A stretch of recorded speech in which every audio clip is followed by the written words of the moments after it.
बहुत ढेर सारी शुभकामनाएं देती हूँ अपने भारतीय जनता पार्टी के प्रत्याशी जीवन गुप्ता जी को।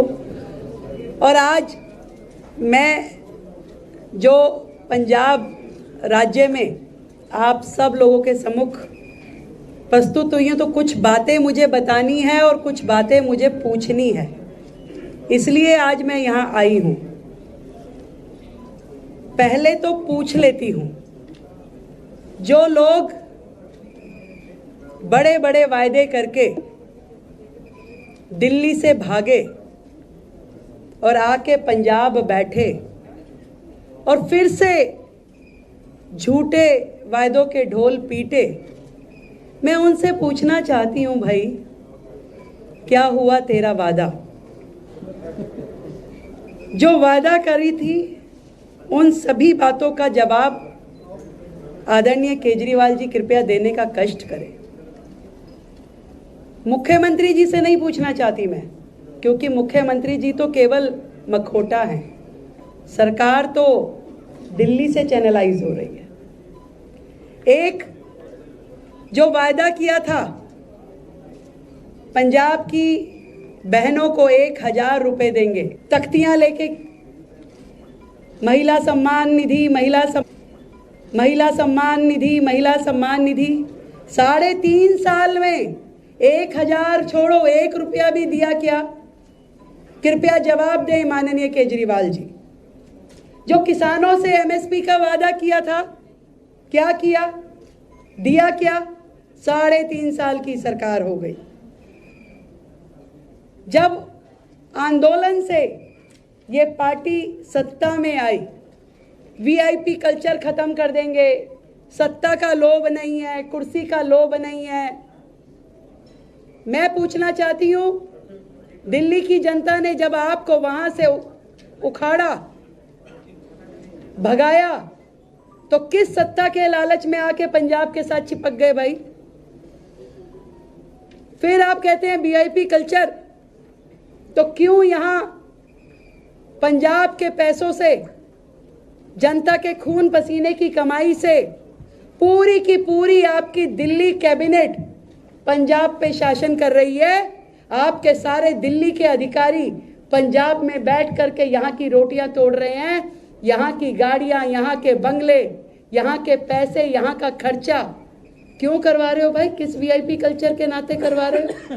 आज आपका सैकड़ों गाड़ियों का काफिला चलता है पंजाब के खर्चे से, जनता की खून पसीने की गाड़ी कमाई से। मैं जवाब चाहती हूँ माननीय केजरीवाल जी से।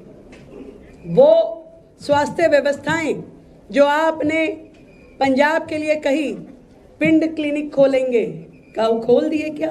नए स्कूल खोलेंगे, खोल दिए क्या? और सबसे बड़ा प्रश्न मेरा, नशे के युद्ध नशे के विरुद्ध क्या हुआ? 3.5 साल में आपने नशा पंजाब से खत्म हो, क्या किया उसके लिए? आपने तो उल्टा नशा माफियों के साथ में साठ गांठ करके पंजाब को और अधिक नशे में धकेल दिया। नकली शराब से लोग मर रहे हैं और आप क्या कर रहे हैं? आप बिल्डर माफिया के साथ मिलके बेचारे गरीब किसानों की जमीन हथिया रहे हैं। माननीय केजरीवाल साहब, जिस दिल्ली की जनता ने आपको इतना समर्थन दिया था, जरा सा नाराज हो गई दिल्ली की जनता आपके कुकर्मों से, तो पंजाब आके बैठ गए। जवाब चाहती हूं मैं आपसे, आज दिल्ली के लोगों को भूल गए? आज पंजाब के लोगों का खून चूसने के लिए यहां पर आकर के जिस तरीके की भ्रष्टाचार की राजनीति आप कर रहे हैं, सरकार को आपने खोखला कर दिया, पंगु कर दिया। वो सरकार पंजाब की जो शायद जनता के हित में काम करती, परंतु आपने आज उसे 4 लाख करोड़ के कर्ज के नीचे दबा दिया अपनी गलत नीतियों के कारण, जिसका हर्जाना किसे भुगतना पड़ेगा? पंजाब की जनता को। मैं पूछना चाहती हूं आपसे कि जो पंजाब से नशा हटाने की बात करते थे, आज हर गली में, हर स्कूल के बाहर वो चिट्टा बिकता है। बजाय एक बुलेट ट्रेन मिलनी चाहिए थी, वो चिट्टा एक्सप्रेस में पंजाब को तब्दील कर दिया गया है। इसका जवाब कौन देगा? भगवत मान जी, जो खुद नशे में डोलते हैं। जो खुद नशे में होगा वो पंजाब को क्या नशा मुक्त करेगा? ये जवाब मैं मांगना चाहती हूँ आपसे। जो लोग लगातार पंजाब को नुकसान पहुंचा रहे हैं, वो लोग जो लगातार पंजाब की सुरक्षा के साथ खिलवाड़ कर रहे हैं, वैसे तो उनके लिए ये बात कही जाए कि भोली सूरत दिल के खोटे, नाम बड़े और दर्शन छोटे। वो दर्शन दिखाने आई हूं मैं दिल्ली से आपको, जो दर्शन दिल्ली में बड़े बड़े वायदे करके उन्होंने कहा कि हम दिल्ली को लंदन बना देंगे, पेरिस बना देंगे, उसकी सच्चाई खोलने आई हूं कि लंदन पेरिस तो छोड़िए, देश की राजधानी दिल्ली को उन्होंने 10 साल पीछे धकेल दिया, जहां एक भी काम उन्होंने डेवलपमेंट का नहीं किया। केवल और केवल भ्रष्टाचार, विज्ञापन, एडवर्टीजमेंट। उन्हें एक ही चीज इस पढ़ी लिखी सरकार को आती थी, समझदारी से वो रास्ता निकालना जहां काम ना करना पड़े और प्रचार बढ़िया हो जाए। और दिल्ली में ऐसे ऐसे काम उन्होंने किए जिसमें उसका चिट्ठा बताऊं तो पंजाब के लोग हैरान रह जाएंगे, जहां योजना के मद पे कुछ खर्च नहीं हुआ पर एडवर्टीजमेंट पे 10-10 गुना ज़्यादा खर्चा हुआ। बताना चाहूँगी, पराली का नाम तो आपने सुना ही है कि जब दिल्ली में पॉल्यूशन होता था तो नाम लिया जाता था कि आसपास के राज्यों से पराली की वजह से पॉल्यूशन होता है और हम एक दवाई बनाएंगे। उस दवाई का इतना प्रचार किया कि उसमें उन्होंने 80 करोड़ रुपए लगा दिए। मैं पंजाब वालों से पूछना चाहती हूँ, क्या कोई दवाई दिल्ली से आई थी जो पंजाब की पराली पे छिड़की गई हो? बनी ही नहीं। ऐसा काम जो हुआ नहीं और 80 करोड़ रुपए का खर्चा कर दिया गया, ये है माननीय केजरीवाल। वो व्यक्ति जो दिल्ली में पॉल्यूशन खत्म करने के लिए क्या काम किया? एक टावर लगाया, कितने का? 2 लाख रुपए का। खर्चा कितना किया उसकी एडवर्टीजमेंट पे? 24 करोड़ रुपए। ये है माननीय केजरीवाल साहब। इसी तरीके से कोई भी योजना आप उठा के देख लीजिए, पूरा चिट्ठा है मेरे पास, पूरा चिट्ठा। एक एक योजना का मद जितने की वो योजना है उससे 10 गुना ज्यादा। एक और बताती हूँ आपको, एक बनाया शॉपिंग फेस्टिवल।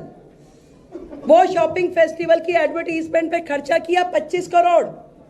आपको सुन के हैरानी होगी, वो शॉपिंग फेस्टिवल दिल्ली में हुआ ही नहीं।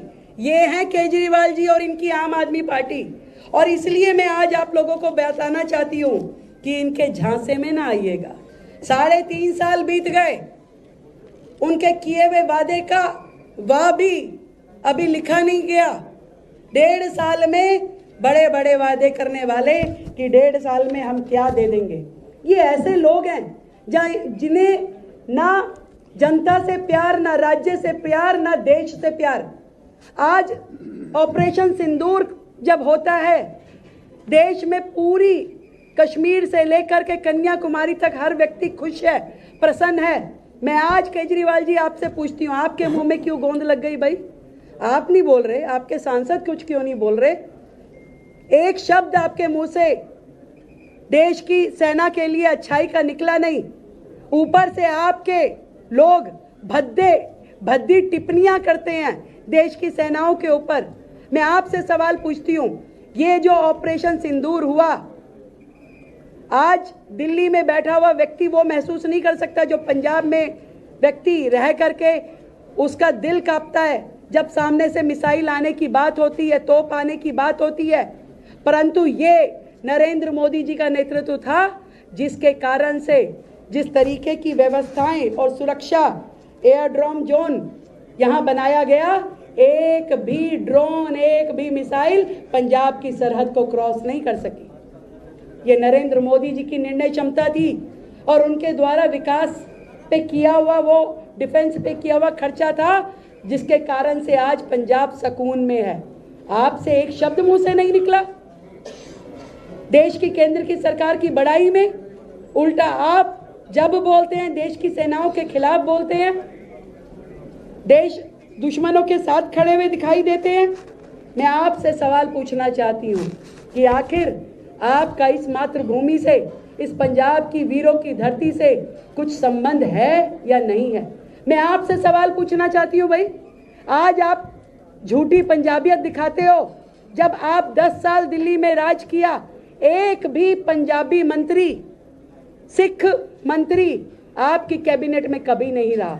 क्या आपने इनको इस लायक नहीं समझा कि कभी आपकी सरकार में कोई पंजाबी व्यक्ति जुड़ जाए, कोई सिख व्यक्ति जुड़ जाए? जबकि आज दिल्ली में भारतीय जनता पार्टी में सिख मिनिस्टर भी है, पंजाबी मिनिस्टर भी है। आपने कभी इस लायक पंजाब को, ना पंजाबियों को, ना पंजाबियत को समझा। आपने दिल्ली में जितने भी पंजाबी स्कूल थे, वहां पे उनकी सबकी लैंग्वेज बंद करवा दी, पंजाबी लैंग्वेज। और आज आप पंजाब में बैठ करके पंजाब पे शासन करना चाहते हो। सरकार को खोखला कर दिया आपने। वो मुख्यमंत्री जो एडवर्टीजमेंट में केवल दिखाई देते हैं मुख्यमंत्री जैसे, आपने कहाँ उनको मुख्यमंत्री जैसा छोड़ा है? यहाँ तो पूरा का पूरा शासन दिल्ली के रिजेक्टेड मंत्री आके करते हैं, चाहे वो सिसोदिया हो, सत्येंद्र जैन हो, विभव कुमार हो, राघव चड्ढा हो। ये लोग आकर के बैठ के, इनका क्या लेना देना पंजाब से? इनमें से कौन पंजाब मूल का है? कौन यहाँ की समस्याओं को जानता था? केवल सत्ता के लोभी हैं ये। दिल्ली की सत्ता गई तो तुरंत यहाँ सत्ता पकड़ ली, चिपक गए पंजाब के साथ आकर के। पर मैं ये कहना चाहती हूँ कि आपने कभी भी दिल्ली की सरकार में रहते हुए कभी सिखों का भला नहीं किया। आप उस कांग्रेस के साथ हाथ मिला के चुनाव लड़ते रहे हो जिन्होंने 1984 में सिख नरसंहार किया। कभी उनको न्याय दिलाने में आपने मदद नहीं करी। कभी एक भी इफेक्टेड परिवार का भला नहीं किया। ये तो नरेंद्र मोदी जी थे जिन्होंने 2014 में अपनी सरकार आने के बाद एसआईटी बना करके उन गुनहगारों को सजा दिलाई और उसके अलावा सभी को मुआवजा दिया। आज दिल्ली में जब हमारी सरकार आई भारतीय जनता पार्टी की, तो हमने उन सिख परिवारों को नौकरी देने का काम शुरू किया है और पहले 125 लोगों को, सिख बंधुओं को, उन परिवारों को हमने नौकरी का पर्चा दिया, उनका नियुक्ति पत्र दिया है। क्या किया भाई केजरीवाल सरकार ने? और मैं उनको भी जवाब देना चाहती हूँ जिन्होंने कहा कि गुप्ता नहीं टिकता। बताना चाहती हूँ ये गुप्ता है, काम करेगा पुख्ता और किसी भी झाड़ू वालों का अरोड़ा बन नहीं सकता इनके लिए रोड़ा। समझ लीजिए, ये पंजाब की जनता है, लुधियाना की जनता है, समझ चुकी है। दिल्ली वालों को तो 10 साल में समझ आई, पर पंजाब वाले असली घी और दूध पीते हैं, इनको जल्दी समझ में आ गई है। ये आपकी काट की हांडी चढ़ने नहीं देंगे। और जिस तरीके से आपने वादा खिलाफी की है, पंजाब की बहनें आपका स्वागत करेंगी। आप पहुंचिए तो सही। आप वोट मांगने की बात कर रहे हैं, आप चाहते हैं कि आपको जनता वोट देगी। मैं पूरे विश्वास के साथ कह सकती हूँ ये लुधियाना वेस्ट की जनता है, इतनी समझदार है और ये लुधियाना वेस्ट ही 2027 की पिक्चर का ट्रेलर बनेगा और यहाँ से भारतीय जनता पार्टी का प्रत्याशी जीतेगा और जीवन गुप्ता जी यहाँ के विधायक बनके विधानसभा में ना केवल लुधियाना की बल्कि पंजाब की आवाज उठाएंगे। और एक केंद्र सरकार जो इतने अच्छे काम पूरे पंजाब के लिए कर रही है, विशेष रूप से लुधियाना जो रेलवे स्टेशन का यहाँ पे जीर्णोद्धार हो रहा है, जिस प्रकार से बठिंडा में एम्स खुला, जितनी भी केंद्र की परियोजनाएं यहाँ चल रही है, पंजाब वालों का हक है इस डेवलपमेंट पे। पंजाब वालों का हक है कि उन्हें सुरक्षित जीवन मिले, अच्छा इंफ्रास्ट्रक्चर मिले, अच्छे स्कूल, अच्छे हेल्थ और नशा मुक्त पंजाब मिले। और ये जानते हैं यहाँ के लोग, यदि पूरे पंजाब का कोई भला कर सकता है तो वो है आदरणीय नरेंद्र मोदी, जिनके दिल में पंजाब के लिए इतना प्यार है, जिनकी वजह से आज आप देखिए पूरे पंजाब के लिए जो जो कार्य किए गए, मोदी जी ने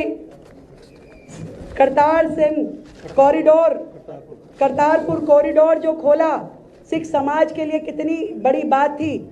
जब अफगानिस्तान से गुरु ग्रंथ साहब जी को लेके आया गया, वो कितनी बड़ी बात थी। जब साहबजादों का 26 दिसंबर को वीर बाल दिवस मनाया गया, वो पूरे देश में कितना बड़ा महोत्सव बना।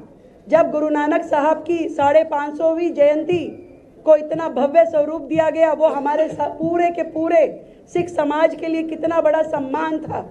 एकमात्र वो व्यक्ति है जो सच में पंजाब के हित में, पंजाबियों के सम्मान में काम करता है और पंजाब भी विकसित भारत की, विकसित पंजाब की यात्रा को करना चाहता है। आज मैं पंजाब में जहाँ जहाँ भी जाऊँगी, लुधियाना की इस सीट पर मैं हर एक से यही सवाल पूछने वाली हूँ कि जवाब दीजिए, आपके जो वायदे किए गए थे क्या वो पूरे हुए? और नहीं पूरे हुए तो कोई हक नहीं है केजरीवाल जी को और उनके झूठी